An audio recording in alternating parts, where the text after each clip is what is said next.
All right, what's up, everybody? Well, let's get rolling. I thought first thing I'd do, I'd give you some guys that we'll rule out today. That'll be John Bates, Terry McLaurin, Noah Brown, and Jaden Daniels. And I know you'll want to discuss with Jaden. He's working incredibly hard around the clock to get back. Ultimately, doctors haven't cleared him just yet. He's absolutely doing everything he possibly can. So Marcus is going to start again, which leads me into captains. And so on the offense, it will be Marcus. And defensively, Quan Martin. And on special teams, Tress Way. These three have a tremendous impact on the entire building and legit heavy hitters on our team in lots of ways. So we'd follow these three anywhere. So glad to open it up and get rolling with you guys. With Jaden, what is it that you guys still aren't seeing full enough yet? Medical, John, on that side. So this is just doctors on that space to go. Jaden's working as hard as he can to go. They just haven't cleared him just yet. And with Terry, what's the level of concern that is this something a few weeks, you think, or what's the level of concern there? Yeah, as a quad injury, just again working as hard as he can to come back from it, and he's putting all the work in. So I would say he's week to week as we're hitting it, and see what next week brings and where he's at. And mostly all you guys know when it turns, then it goes quicker. So we'll just see where he gets into by next week. What have you learned about Marcus over the year and a half you've been with him? Yeah, I think I've learned about leading from him, when to lean in, when to watch, when to give support, and he's very thoughtful. And so I think there's a part of leading that goes into that of when to lean in and speak up, when to watch, let somebody else, assume that space. And I think that's one of the rare traits, that a person can have of leaning in, but also knowing when to push someone else into that space. But I think the work ethic, the perseverance is what I've learned about him. He's dealt with injuries, setbacks, and just his attitude. He's so consistent, Nikki, in what he does. That's what I've learned about him. The approach, it doesn't waver, and that's something that I really respect about him. He's been pretty open about the anxiety, the fears he's faced in dealing with the adversity he has in his career. How did you see him kind of process everything with his first start last week and now coming into this week? How has that been for him from your perspective? Yeah, I think you have to go through those spaces and then lean in to know, okay, man, the discussions we had was be you, man. That's more than enough. And you don't have to over-try or put an extra spot on it. And so I was very proud of him for that. Being able to share and peer-to-peer to others, that's a really powerful thing. And so sharing perspective, sharing insights with one another, I think that's as big as it gets. And I think everybody saw the clip last year when I think it might have even been against Atlanta. We're only player to player sometimes. It can be so impactful. As much as a coach, especially on game day, gives you the truth. We're hard on these guys in practice, but on game day, we're their biggest supporters to make it as hard as we can out on the practice field. But sometimes in between that white line, just hearing the familiar voice of a teammate, hey, man, this is what you have to go do right now. It carries extra. And I think that wasn't meant for everybody to hear, and it was typical of what he would say. Hey, Coach, how have you seen the pass rush flourish in these first 3 weeks? Yeah, we're working hard at that, Donna, to find different matchups. I think the players have done a better job using stunts, how to manipulate that. Vaughn being here, Jake Martin being here, I think DA inside and outside. All of that's been a part of it. We still feel like we've got, many levels to go with that, but we like that the communication, the continuity of those guys working at it together. I feel like the arrow is going up. Different quarterbacks, different styles. Where are they? Where do they scramble? Where's the protection? So I feel like we're getting smarter as we're going, and that's a big piece, to keep continuing to practice. Teams, could you talk a little bit about that? Last week they had 100 some yards in the kickoff and also in the punt return. What are you seeing there? Yeah, as difficult as it was at the Green Bay game on offense, defense, I thought we missed some of our identity. I didn't feel like we missed it on special teams. I thought we had some good returns. We had some opportunities to do it. So it is one of the stronger parts of us. We've gotten to the spot and we've learned that each of the phases, we're all connected to one another. And it's just playing ball, man. I'm a receiver. I play teams. I'm this ball player. And so when that happens and you're not just an island to yourself and I just do this or I just do that and like everybody's down for whatever it takes to go, I think that's when the good things can take place. Izzo's right there in the front of it. Like, this is the type of guy like you'd want to play for. He's got energy, but I love also seeing the development of like Jordan McGee and Tyler Owens. Like, they've established themselves, their presence, their speed, their physicality, and there'll be others, that will grow from it.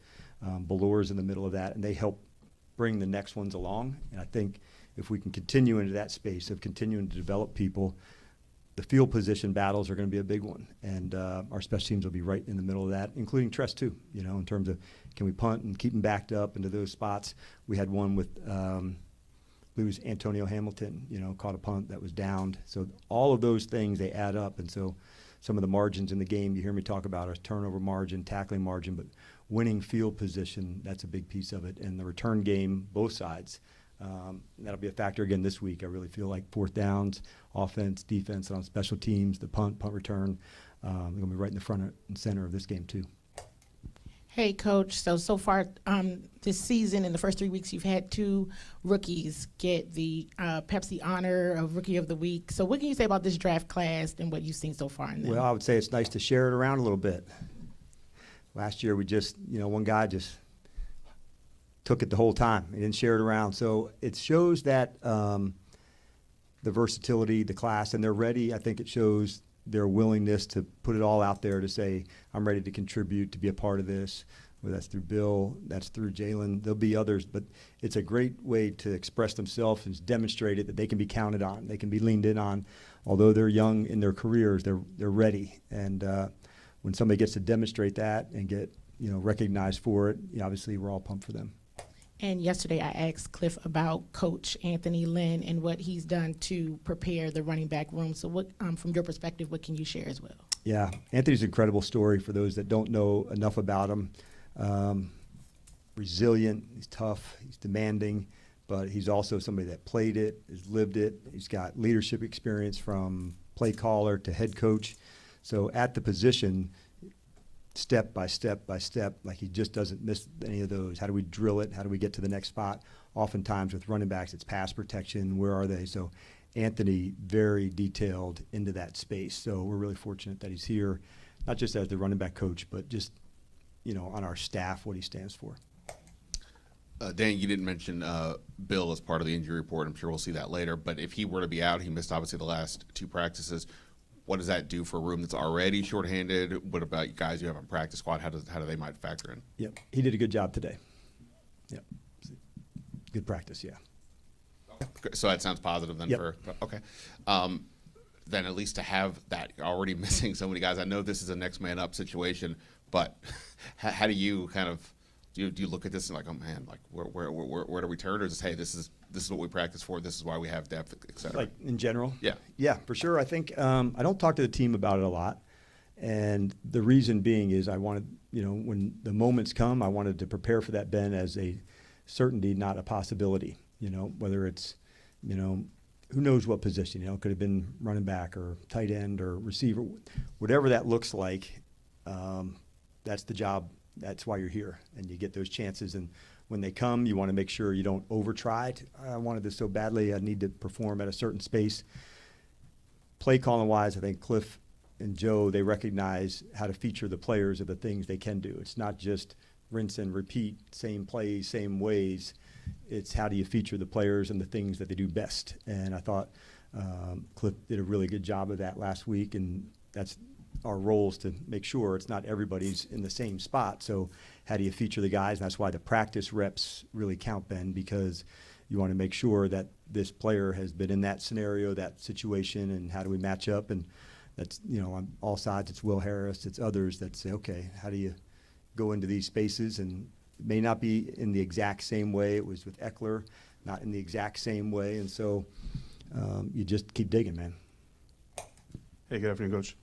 Just to kind of build on the running back conversation. Last week, you guys were able to feature a good amount of guys carrying the ball, and each of them was relatively effective as soon as they got like their first carry. Like I think Chris's was 5 yards. Jeremy McNichols obviously was a really good one. Bill, even Debo can get a spot carry here and there. Right.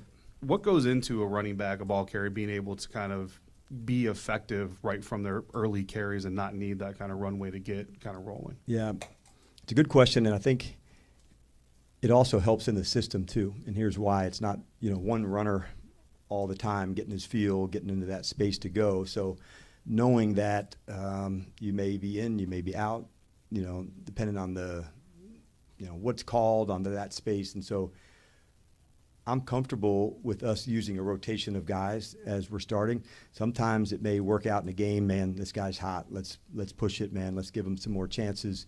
Other times stay into the process of rolling through.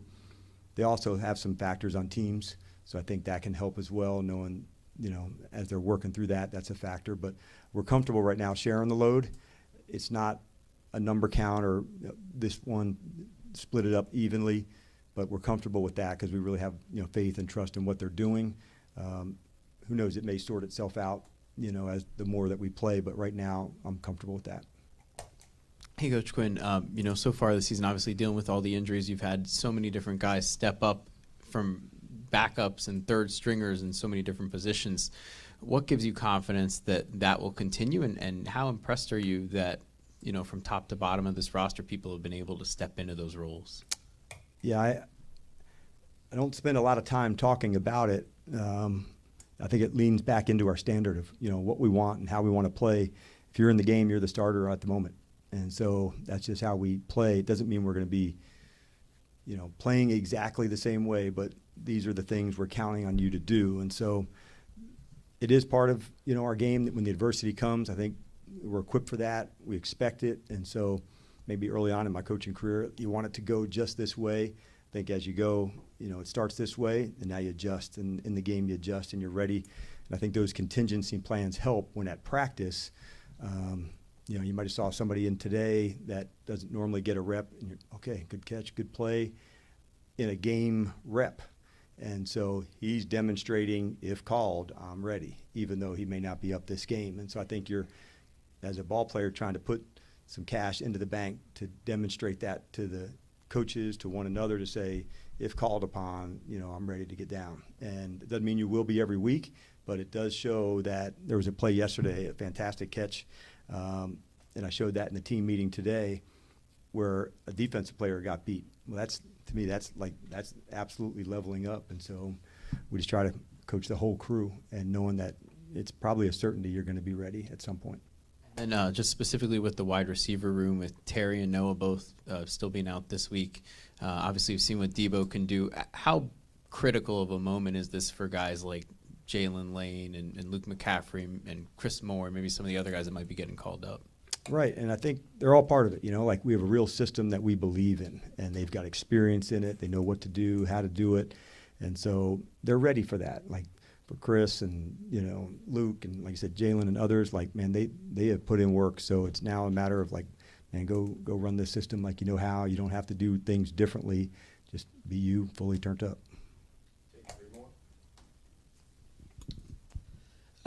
Not to go back to Jaden, but we're going to. But we're going to. Understood. He said in the press conference on Wednesday that he was feeling good and he didn't think he was being impacted. I'm curious how much of a factor is that, like how the guy says he's feeling in these sorts of conversations? Yeah, really just we kind of lean into the medical side on that. So for him, I'm not surprised that's the response. also from the work that he's putting in. So I'm not surprised that he would say, man, like, I am feeling good and feeling ready, but it feels like it's around the clock. He's been ready to put all the work in that he needs to. Jaden said he watched most of last Sunday's game up in a box. I was just wondering if there's any reason behind that and if he might do that again. Yeah, he and the teammates that didn't play, that's like pretty standard for us. And so just some time away, like just they might work it really hard Saturday in a rehab and knowing they're going back at it again first thing Monday morning, those 4 hours on the feet. We just want them to be the support. They're in the locker room with the guys, and then as opposed to just having 4 hours on their feet. That's just how we do it. Do you have some? We can just close it. I know Nikki does. Of course she does. But Devo, since you're out two receivers, do you still anticipate him having his full role in special teams? We do. Thanks, everybody.